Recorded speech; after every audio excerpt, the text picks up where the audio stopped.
Pag nag-alaga ka ng mga pusa, yayaman ka. Kung gusto mong yumaman, friendship, mag-alaga ka ng maraming pusa. Magpapasok ka ng maraming pusa sa loob ng iyong bahay. Lahat ng makasalubong mo na mga pusa na walang nag-aalaga, yung mga tinapon, lalo na yung mga kuting, kunin mo, ampunin mo, papasukin mo sa bahay mo. Sigurado yayaman ka kasi ang pag-aalaga ng pusa ay nagbibigay ng maraming blessing. Nagpapapasok ka ng maraming blessing pag nagpasok ka ng mga pusa sa loob ng iyong bahay. Kaya kung gaano karami ang pusang pinapasok mo sa loob ng bahay mo, ganun din karami ang blessing na papasok sa loob ng bahay mo. Nakakayaman ang pag-aalaga ng pusa. Kasi ang mga pusa ay swerte, may swerteng dala-dala yan. Yung mga nagtatapon ng mga alaga nilang pusa, tinatapon nila ang kanilang swerte. Kaya yung mga nagkukup-kup, nagpapapasok, nagre-rescue ng mga pusa, silang yumayaman. Parang natatransfer sa kanila ang swerte. Ang mga pusa ay may dalang kayamanan yan sa buhay, lalong-lalo na yung mga orange. Nakakayaman ang mga pusa. Tignan nyo ang mga maliliit na ito. Oh. Huwag kayong mamimili ng mga papapasukin yung pusa sa bahay nyo. May lahi man ito o wala, papasukin nyo.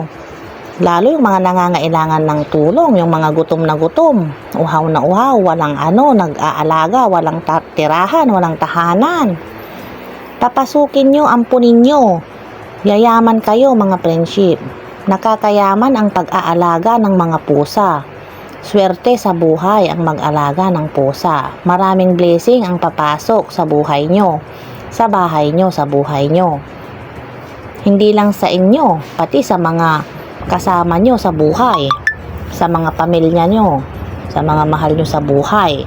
Pati sila ay swiswertihin din.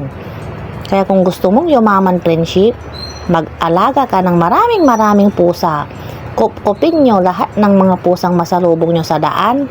Yung mga wala ng nag-aalaga, yung mga tinapon sa basurahan at kung saan-saan. Kunin nyo lahat sila. Lalo yung mga kuting, pag napalaki nyo yung mga kuting, swerte, malaking swerte. Kaya magpapasok kayo ng maraming pusa sa bahay nyo kung gusto nyong yumaman. Yayaman kayo pag nag-alaga kayo ng maraming pusa. Maraming blessing ang darating kasi ang mga pusa ay pinaniniwalaan na nagbibigay ng swerte at nagdadala ng kayamanan sa loob ng bahay. Mararamdaman nyo yan pag nag-alaga na kayo. Hindi matapos-tapos ang blessing na darating sa buhay nyo. Hindi matapos-tapos na blessing. Kung gaanong karami ng pusa, ganun din kalaking biyaya. Kaya mag-alaga na kayo ng mga pusa at papasukin sa bahay nyo. Pakainin nyo sila at alagaan. Huwag nyo silang sasaktan kasi pag sinaktan nyo sila, para nyo na ring winala ang inyong grasya at kayamanan. Lalong-lalong huwag nyo silang itataboy. Dahil pag tinaboy nyo sila, para nyo na ring tinaboy ang iyong blessing. Tandaan mo, friendship, kung gaano karaming pusa, ganun din karaming blessing. Kaya kung gusto mong yumaman, mag-alaga ka na ng maraming pusa.